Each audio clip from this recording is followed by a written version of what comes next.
할렐루야. 예수 그리스도 이름으로 하나님 말씀 함께 나누시 갖도록 하겠습니다. 오늘은 열매 맺는 믿음 요셉 이야기 10번째 시간이 되겠습니다. 베냐민을 만난 요셉. 이 창세기의 인물전에 흐르고 있는 공통 분모가 있다고 한번 소개를 했습니다. 그 공통 분모는 뭐냐면 하나님이 주신 약속에 대한 이야기다. 이것도 공통 분모겠습니다만 이 인물들의 인생에서 말년에 가가지고 이웃과 화목하게 되는 그런 내용들을 다 다루고 있다 이렇게 말씀드렸습니다. 그렇죠? 기억나십니까? 아브라함은 누구랑 화해했어요? 아브라함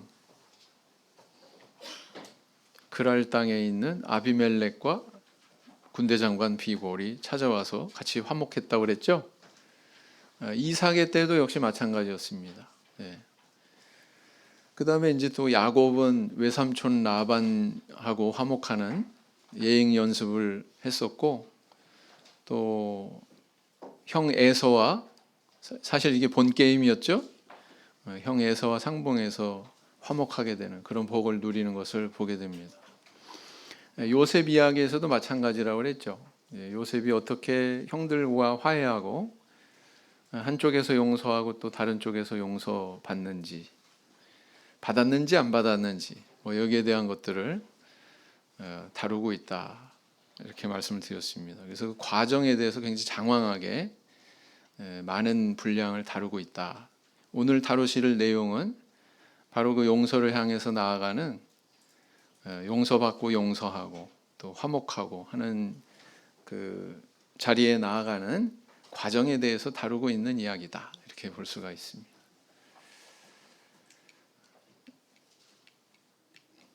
이게 안 먹네요, 키가.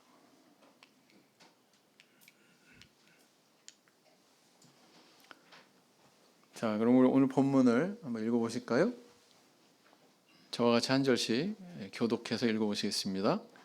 그들의 아비 이스라엘이 그들에게 이르되 그러할진대 이렇게 하라. 너희는 이 땅에 아름다운 소산을 그릇에 담아가지고 내려가서 그 사람에게 예물을 삼을지니 곧 유향 조금과 꿀 조금과 향품과 모략과 비자와 파단행이니라.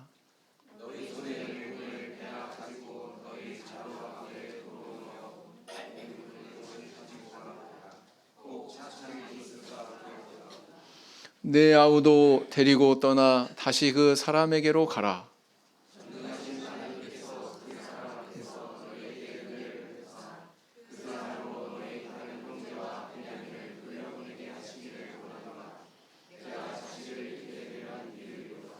그 사람들이 그 예물을 취하고 갑절 돈을 자기들의 손에 가지고 베냐민을 데리고 애굽에 내려가서 요셉의 앞에 서니라.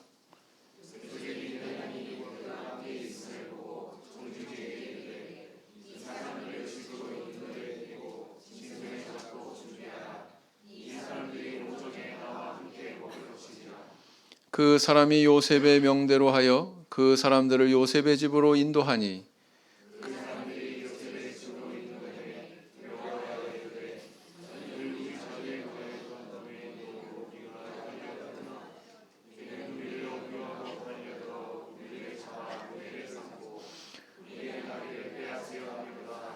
그들이 요셉의 청지기에게 가까이 나아가 그 집 문 앞에서 그에게 고하여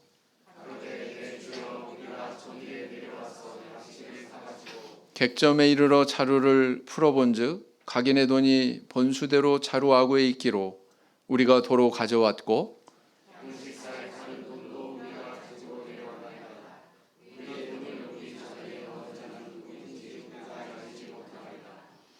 그가 이르되 너희는 안심하라 두려워 말라 너희 하나님 너희 아버지의 하나님이 재물을 너희 자루에 넣어 너희에게 주신 것이니라 너희 돈은 내가 이미 받았느니라 하고 시므온을 그들에게로 이끌어내고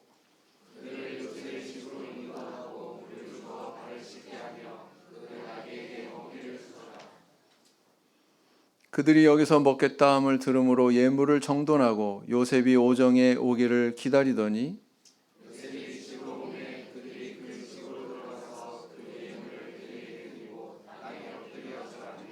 요셉이 그들의 안부를 물으며 가로되 너희 아버지 너희가 말하던 그 노인이 안녕하시냐? 지금까지 생존하셨느냐?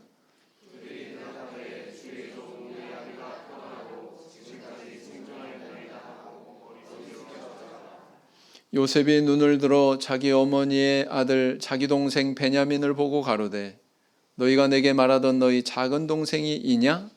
그가 또 가로되 소자여 하나님이 내게 은혜 베푸시기를 원하노라.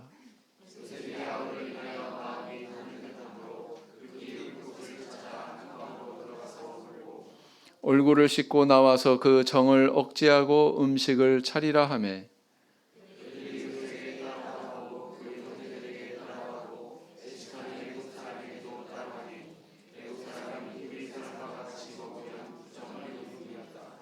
그들이 요셉의 앞에 앉되 그 장유의 차서대로 앉히운 바 되니 그들이 서로 이상히 여겼더라.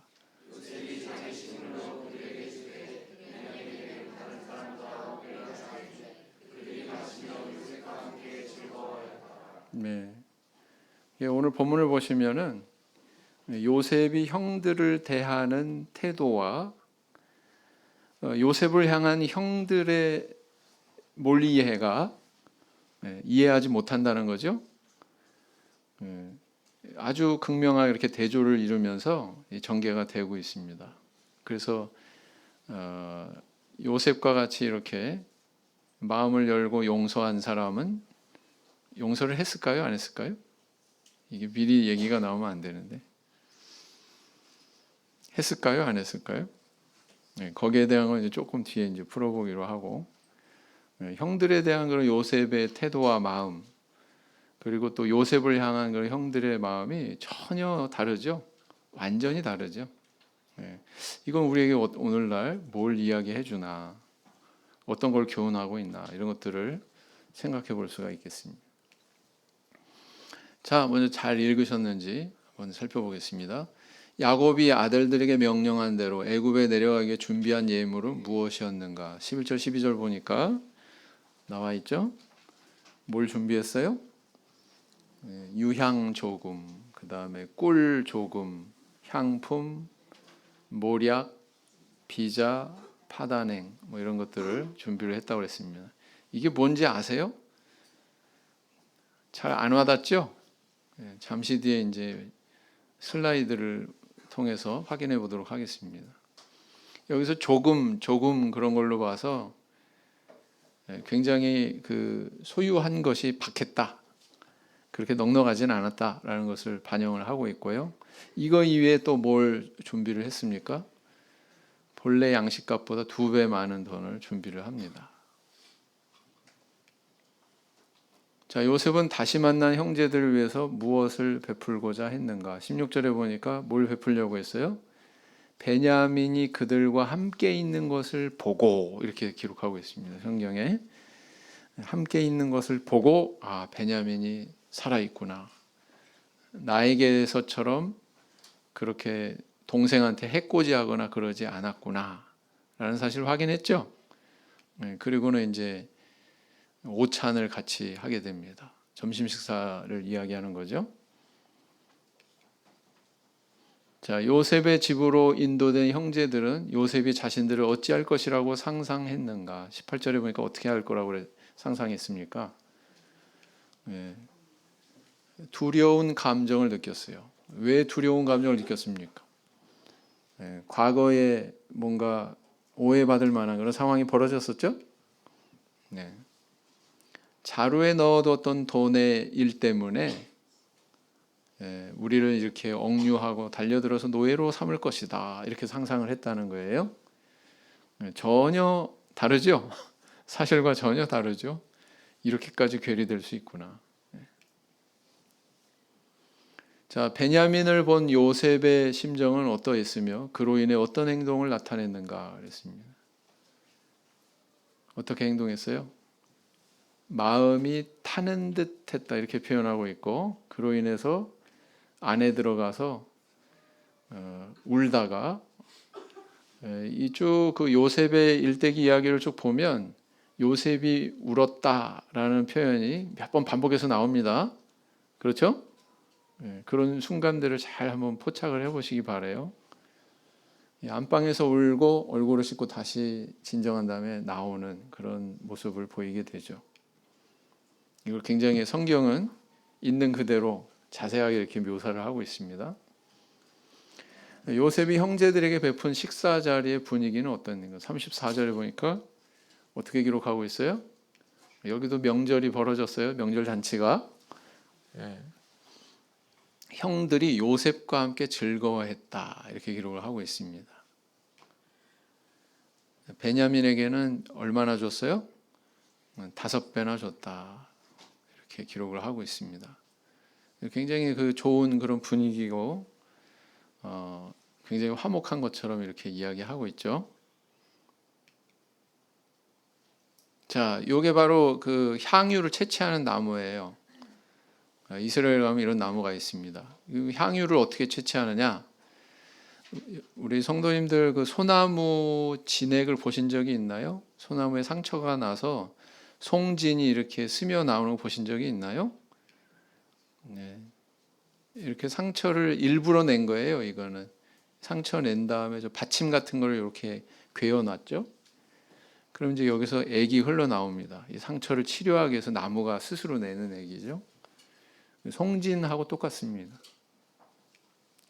그 메커니즘이 송진하고 똑같다는 얘기죠. 그래서 이렇게 그 흘러나온 유양액이 나와서 이제 굳게 되고 이렇게 덩어리가 커지기도 해요. 그러면 이제 이것을 채취해 가지고 상품화해서 시장에서 이렇게 팝니다. 이렇게 팝니다. 이게 바로 유향이다. 이걸 태우면 좋은 향이 나고요. 하나님 앞에 드리는 그런 향단에서 사르는 향 중에 하나죠. 그래서 하나님의 성전에서도 사용이 되었다. 자, 그 다음에 이제 모략이라고 하는 겁니다. 이것은 어디에 소용이 됐냐면 약재로도 쓰였고 화장품의 재료로도 쓰였다. 방부 기능이 있다. 예수님께서 육신으로 이 땅에 오셨을 때 마리아로부터 태어나셨을 때 동방 박사들이 예물을 가지고 왔습니다. 그 예물 3가지를 언급을 하고 있는데 그 중에 하나가 바로 뭐예요? 모략이죠. 뭐 가지고 왔어요? 제일 처음 뭐 갖고 왔어요? 성경 통독 안 하시나 왜? 황금과 유향과 유향이 여기도 나오죠. 그 다음에 모략 이렇게 3가지를 가지고 왔습니다. 그리고 예수님 장사할 때 십자가에 달리셔서 이제 숨 거두시고 이제 아리마대 요셉이 이제 장사할 때 그때 그 활용이 됐던 또 물품이 있죠. 그게 바로 뭐예요? 모략이죠. 모략. 그죠? 저기 뭐냐? 여인들이 준비한 건 뭐였죠?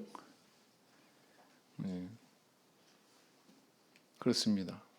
그 다음에 이제 이게 비자나무라고 하는데 이거는 파스타치오가 아니라 피스타치오. 베스킨 라빈슨 31 가면 이거 들어간 아이스크림 팔죠? 학생반 팔아요? 안 팔아요? 네, 피스타치오 나무를 비자나무라고 합니다. 옛날에 이게 굉장히 귀했구나. 이렇게 예물로 가져갈 정도로 귀했구나라는 걸 알 수가 있죠. 그다음에 또 이게 열매고요. 또 뭐가 있어요? 파단행 이렇게 나와 있어요. 파단행. 파단행이 도대체 뭐지? 이건 아몬드 나무를 가리킵니다. 그래서 이제 이렇게 아몬드 꽃이 피고요. 꽃이 핀 다음에 열매가 맺히면 이렇게 아몬드 열매를 얻게 되죠. 그 다음에 이제 소합향은 뭐냐? 소합향은 서양 떼죽나무라고 합니다. 여기서 이제 또 향 재료를 채취하는 것 같습니다. 요거는 나감향이에요. 나감향 덩어리. 이런 것들을 가지고서 요셉의 형들이 이제 내려간 거죠. 그 이외에 향품이 만들어지는 여러 식물들이 있습니다. 이런 것들을 귀한 것들을 가지고 애굽에 내려갔다. 라는 것입니다. 자, 저 깊은 바다로 한번 살펴보겠습니다.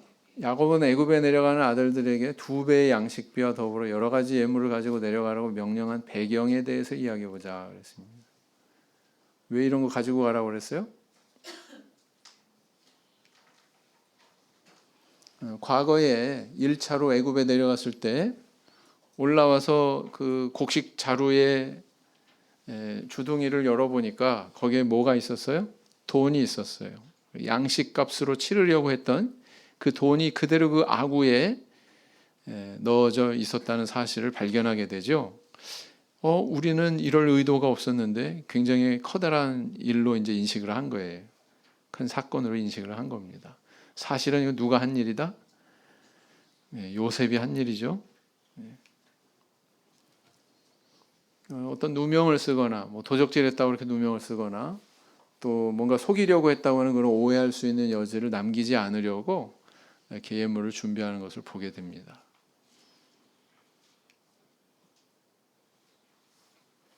이렇게 예물은 어때요? 우리의 진심을 증명하는, 그래서 사람의 어떤 분노의 감정을 누그러뜨릴 수 있는 그런 힘이 있죠. 야곱의 기사를 보면 또 이런 표현이 있습니다. 한번 읽어보시겠습니다. 시작. 또 너희는 말하기를 주의 종 야곱이 우리 뒤에 있다 하라 하니 이는 야곱의 생각에 내가 내 앞에 보내는 예물로 형의 감정을 푼 후에 대면하면 형이 혹시 나를 받으리라 함이었더라.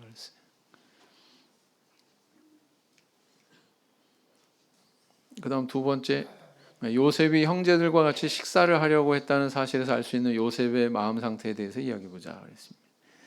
자, 종들한테 명해서 이제 잔치상을 준비해라 이렇게 요셉이 이야기를 하는데 그 시점이 베냐민이 그 형들과 같이 있는 것을 보고 그랬어요. 여기서 뭘 알 수 있습니까? 요셉은 형들이 내 동생 베냐민을 해코지하지는 않았다는 것을 확인했습니다. 그리고 저들의 진술이 진실이었구나. 형들의 그 말이 참되구나 라는 것을 확인하고는 잔치를 베풀라고 이렇게 명령을 하게 되죠. 자, 마음속에서 용서했어요, 안 했어요?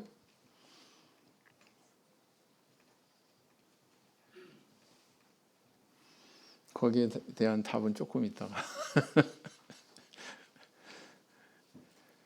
자, 발을 씻게 했다 이렇게 기록을 하고 있는데 이것은 정식으로 손님의 접대의 예를 갖추는 것을 의미합니다.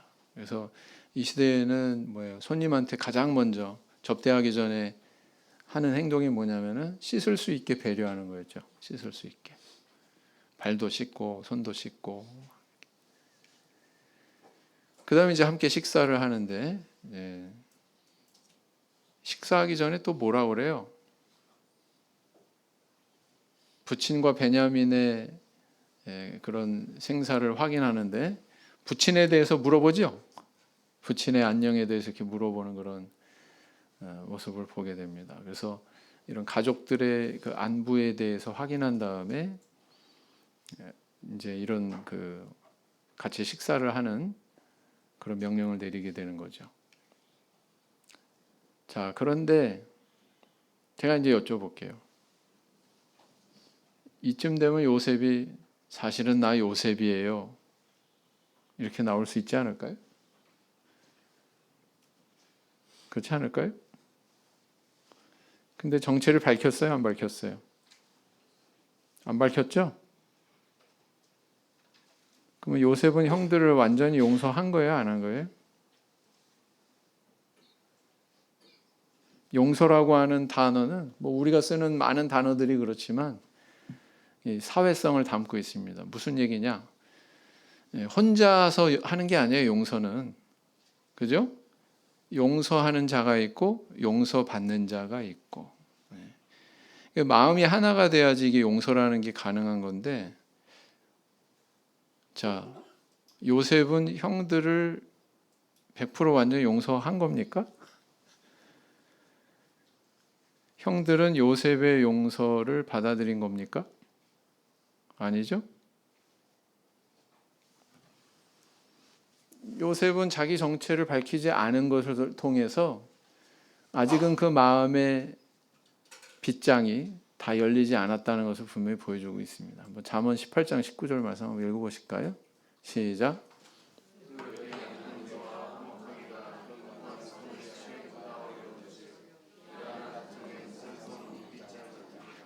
두 번째 시편 142편 2절 시작. 내가 내 원통함을 그 앞에 토하며 내 우환을 그 앞에 진술하는도다. 아마 요셉이 시편 140편의 이 말씀처럼 하나님 앞에 자기의 원통함을 다 토로하고 막 진술하고 그랬을 거예요. 그래도 풀려요, 안 풀려요? 풀릴까요, 안 풀릴까요? 안 풀려요. 마음에 앙금이 아직 있어요, 없어요?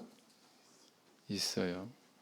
자기 정체를 안 밝혔다는 것은 아직 그 용서가 진행 중이지 완전히 이루어지지 않았다는 것을 의미합니다. 맞죠? 그렇게 판단해야 되겠죠?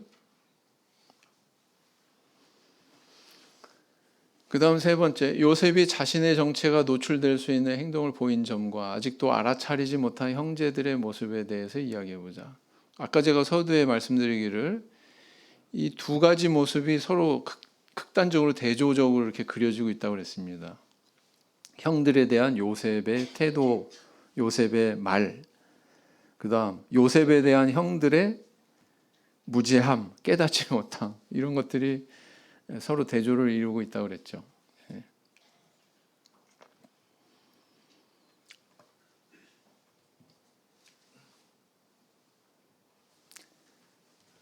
여기에서 이제 드러나는 게 뭐냐면 요셉의 형들이 요셉의 정체를 충분히 알 수 있는 근거들이 널려져 있음에도 불구하고 형들은 그걸 몰라요. 그죠? 첫 번째 근거는 뭐냐면은 양식값에 대해서 요셉이 취한 태도입니다. 만약에 이 양식값에 대해서 관심이 가장 많았다면 요셉이 이 형들이 다시 양식을 사겠다고 내려왔을 때 가장 먼저 뭘 언급했을까요? 양식값에 대해서, 아니면 뭐 양식 얼마나 살래, 뭐 이런 거 언급하지 않았을까요? 다짜고짜 뭐예요? 뭘 물어봅니까? 또 부친의 안부를 물어봐요. 부친의 안부를 물어봅니다. 뭐 이 양식값이 지불되지 않은 것에 대해서 아주 생각지도 못한 그런 이야기를 합니다. 너희 하나님께서 너희들한테 주신 거다. 여러분 이렇게 얘기한다고 좀 이상하지 않습니까? 알아봐야 되지 않아요? 부친의 안부를 물을 때 좀 이상하네? 왜 이런 걸 묻지? 이러고 좀 머리가 돌아가야 되지 않을까요? 그 세 번째 근거는 뭐였습니까? 잔치상을 베풀었는데 그 형제들의 연령에 따라서 차서를 따라서 자리를 다 배정한 거예요. 1번, 2번, 3번, 4번. 손님이 오면은 이제 저희들이 이제 식당 같은 데 가서 접대할 때 사실은 앉는 그 순서가 다 있습니다. 앉는 순서가 다 있거든요. 주빈이 어디 앉고, 그죠? 접대하는 사람이 어디 앉고, 접대 받는 사람이 어디 앉고, 접대하는 사람 중에서 가장 우두머리인 사람이 어디 앉고, 접대 받는 사람이 또 가장 우두머리가 어디서부터 앉고, 이게 다 순서가 있습니다, 사실은. 그런 것처럼 이 잔치상에서 형제들의 연령의 차서를 따라서 딱 앉혔을 때 형들은 이렇게 생각해야 됐을 거예요. 아마 저 사람이 이 애굽의 총리가 어떻게 우리의 이 장유 순서를 알고 있지? 그래야 되지 않았을까요? 근데 깨달았어요, 못 깨달았어요? 형들은 여전히 못 깨달았습니다. 그래서 이런 것들이 굉장히 성경에서 자세하게 지금 묘사가 되고 있는 거예요. 요셉의 행동, 충분히 알 수 있을 만큼 내비치고 있는데 요셉의 형들은 거기에 대해서 무지한 거죠. 요셉의 정체에 대해서 전혀 생각을 못하고 있는 거죠.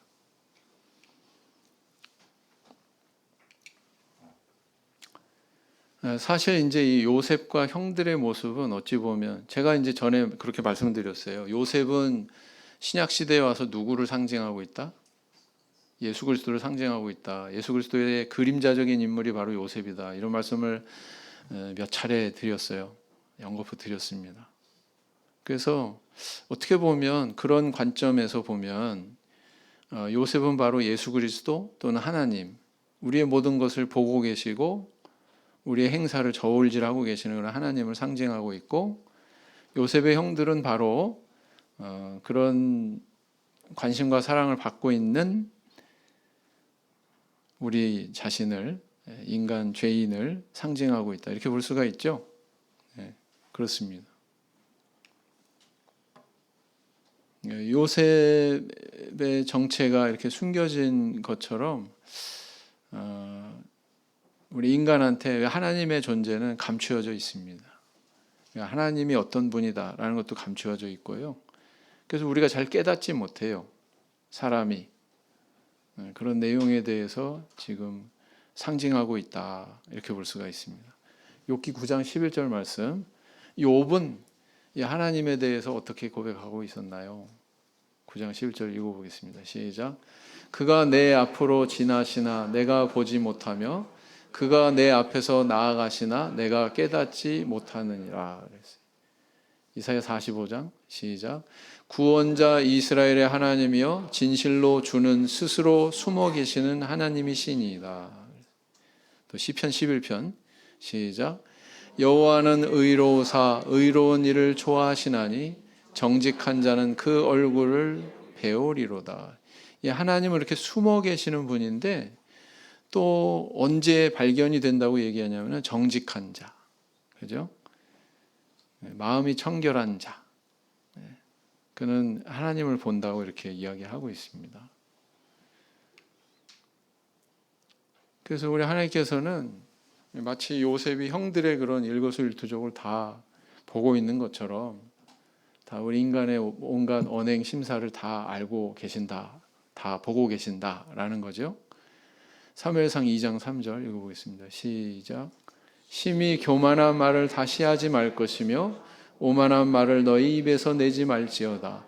여호와는 지식의 하나님이시라 행동을 달아보시느니라. 이거를 좀 어렵게 얘기하면 뭐라고 하냐면 전지하시다, 이렇게 얘기하죠. 옴니사이언스 이렇게 얘기합니다.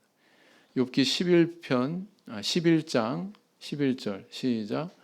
하나님은 허망한 사람을 아시나니 악한 일은 상관치 아니하시는 듯하나 다 보시느니라. 네, 이렇게 하나님에 대해서 욥은 이렇게 소개하고 있습니다. 그래서 이런 그 상징성을 가지고서 그림자적인 그런 관계를 동원해서 이 본문을 보자면 그런 의미가 있다. 요셉과 형들의 관계에 대해서 그런 관점에서 볼 수 있다라는 거고요. 자, 그다음 네 번째, 베냐민을 상봉하고 요셉이 나타낸 모습은 오늘날 성도를 대하시는 하나님의 모습을 상징하는 바 어떤 점이 닮았는지 이야기해 보자. 계속되는 동일한 의미입니다. 동일한 관점에서 지금 이야기가 이어지는 거예요.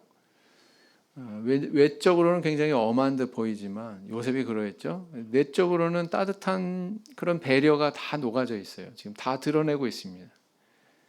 요셉의 그런 모습을 통해서 이것은 마치 인간에 대한 우리 하나님의 성품을 떠오르게 한다라는 것이죠.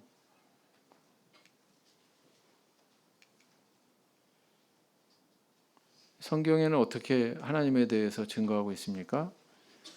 찢으셨지만 또 낫게 하시는 분이시다, 이렇게 이야기하고 있습니다. 이사야 54장 7절 시작. 내가 잠시 너를 버렸으나 큰 긍휼로 너를 모을 것이며, 그랬고요. 이사야 60장 10절 시작. 내가 노하여 너를 쳤으나 이제는 나의 은혜로 너를 긍휼히 여겼은즉 이방인들이 내 성벽을 쌓을 것이요 그 왕들이 너를 봉사할 것이며, 그랬어요. 포로 생활에서 70년 동안 고생하다가 다시 돌아오게 될 그 백성들에 대해서 예언하고 있는 거죠. 호세아 6장 1절 시작. 오라 우리가 여호와께로 돌아가자. 여호와께서 우리를 찢으셨으나 도로 낫게 하실 것이요 우리를 치셨으나 싸매어 주실 것임이라 그랬어요. 우리 성도님들 상처 있으십니까? 그러면은 이 말씀 붙들고서 기도하셔야 돼요. 이 말씀 붙들고. 이렇게 우리를 찢으셨으나 도로 낫게 하시는 하나님이라고 그러지 않았습니까? 하나님이 나의 이런 심정 다 아시고 고통을 아시니 낫게 해주세요. 싸매어 주세요. 이렇게 기도하실 줄 아셔야 됩니다. 네? 그래야 치유됩니다. 그리고 우리 하나님은요, 본심이 따로 있으세요. 본심이. 그런 것들을 자꾸 언급을 하고 있습니다. 성경에서. 예레미야가 3장 33절 읽어보겠습니다. 시작. 주께서 인생으로 고생하며 근심하게 하심이 본심이 아니시로다. 본심이 아니래요. 그것 자체가 목적이 아니에요. 하나님께서 우리가 고생하게 하는 것은. 사사기 3장 4절 시작. 남겨두신 이 열국으로 이스라엘을 시험하사 여호와께서 모세로 그들의 열조에게 명하신 명령들을 청종하나 알고자 하셨더라. 요셉이 요셉의 형들을 시험해서 그들의 진심을 알고자 하는 것처럼 우리 하나님께서는 우리를 시험하셔서 우리의 진심을 확인하기를 원하시는 거다. 그걸 위해서 우리를 때로는 고생하게 하기도 하시고 때로는 찢으시기도 하시고 그런 거다라는 것입니다. 이런 말씀은 많아요. 구약 성경에. 광야에서 고생하게 하신 것도 그게 하나님의 본심이 아니라고 그러죠. 그랬죠? 네. 그 다음 5번째, 요셉이 베냐민에게 특별한 호의를 베풀고 형들과 함께 즐거운 식사를 함께한 모습에서 요셉의 심적인 상태에 대해 이야기해보자. 이야기해보자고요. 네. 자, 적어도 막내 동생 베냐민의 생존을 확인하고서 형들의 이런 진실을 그들이 말한 대로 동생은 아버지와 함께 있기 때문에 내려오지 않았었던 거구나. 무사했구나. 나를 종으로 팔아버린 것처럼 동생한테도 어떤 해코지도 행한 것은 아니었구나. 라는 이 사실을 확인했단 말이에요. 그래서 신뢰는 어느 정도 회복을 했다. 그러나 그것은 용서한 것은 아니다. 그 용서한 것은 아니라는 것은 여기에서 드러나는 거예요. 자기 정체를 형들한테 밝히지 않은 이 사실에서 요셉은 여전히 잔치를 했음에도 불구하고 이게 뭐 그 겉으로만 그냥 뭐 즐거운 척 한 걸까요? 요셉이? 정말로 즐거웠겠죠? 정말로 화목했겠죠? 네. 거리는 좀 떨어져 있었지만 같이 음식을 바로 겸상해서 먹지는 않았단 말이에요. 떨어져서 먹더라도. 그래도 즐거운 마음으로 그들과 함께 식사를 했는데 잔치를 했는데 그러나 정체를 밝히지는 않았다. 이 사실입니다. 아직 과정 중에 있죠? 네, 아직 과정 중에 있습니다. 이렇게 힘든 거예요. 마음이 한번 닫히고 문빗장이 딱 걸어 잠겨지면 그것이 다시 열린다는 것이 이렇게 힘든 겁니다. 그래서 한 번 실수는 순간이지만 그것을 다시 회복한다는 것은 엄청난 노력이 들어가요. 인간관계가 그렇습니다. 그렇죠? 네, 그게 바로 우리 인간관계. 마치 유리병과 같다. 네.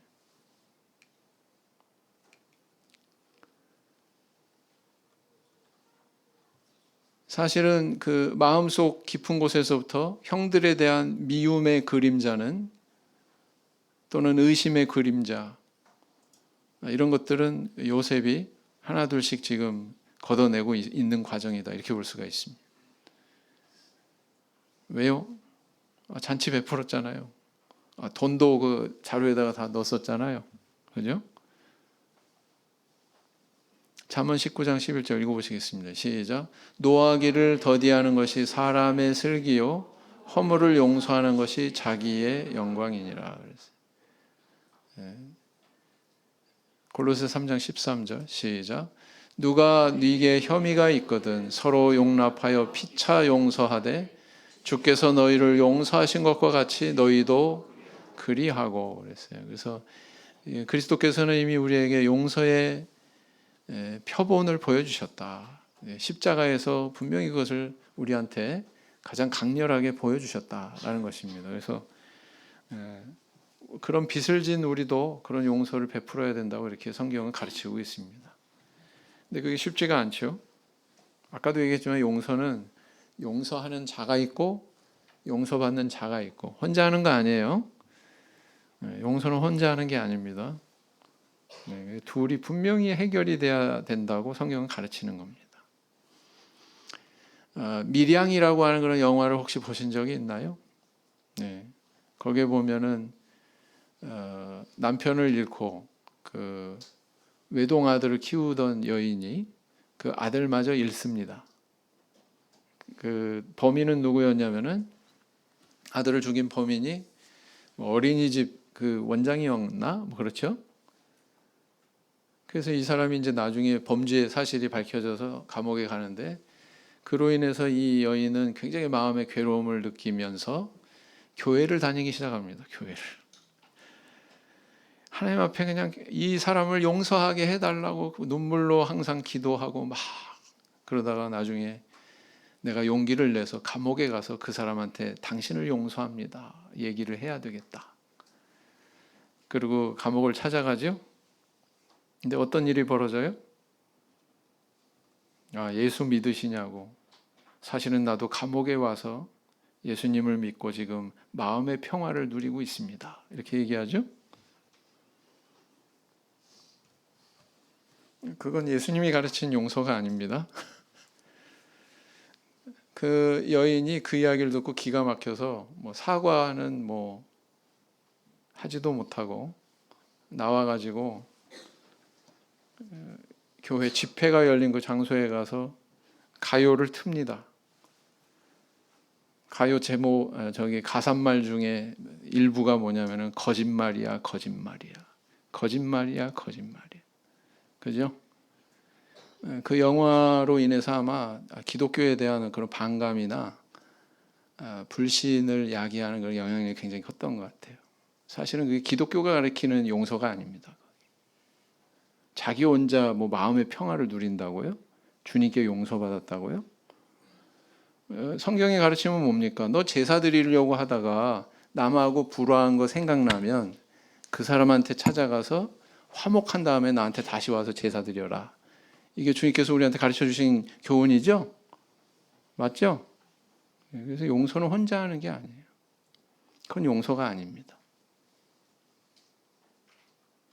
그런 걸 보여주고 있는 거예요, 성경이.